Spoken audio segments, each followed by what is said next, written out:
পুরুষ মানুষের ভালোবাসা কখনো দেখা যায় না, দেখা যায় শুধুমাত্র তার দায়িত্ববোধ।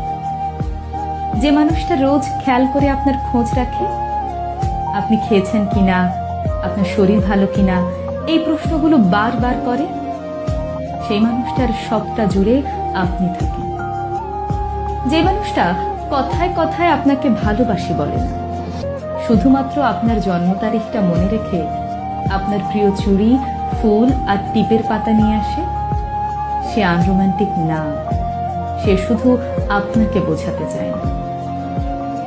আপনি সারাদিন অনলাইনে না থাকলে যে মানুষটা বাহানা করে আপনার কণ্ঠস্বর শুনতে চায়, অযথাই ফোন দিয়ে আপনাকে রাগিয়ে দেয়, সেই মানুষটা আপনাকে অবহেলা করে না, বরং আপনাকে প্রচন্ড মিস করে।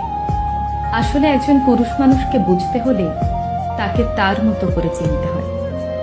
তার পকেটের শূন্যতা, চোখের গভীরতা আর চুপচাপ থাকার মতো অদম্য সাহসিকতার আড়ালে একজন বোকাশোকা, সহজ সরল, সাধারণ মানুষ থাকে। মেয়েরা অভিমানের সবকিছু বলে দিতে পারে, একজন পুরুষ তা পারে না, কারণ আপনি তার ভালোবাসার আগে আপনি তার দায়িত্ব, যাকে সে সারা জীবন নিজের কাছে আগলে রাখতে চায়। শুধু মুখ ফুটে বলতে চায় না তার ঠিক কতটা জুড়ে আপনি।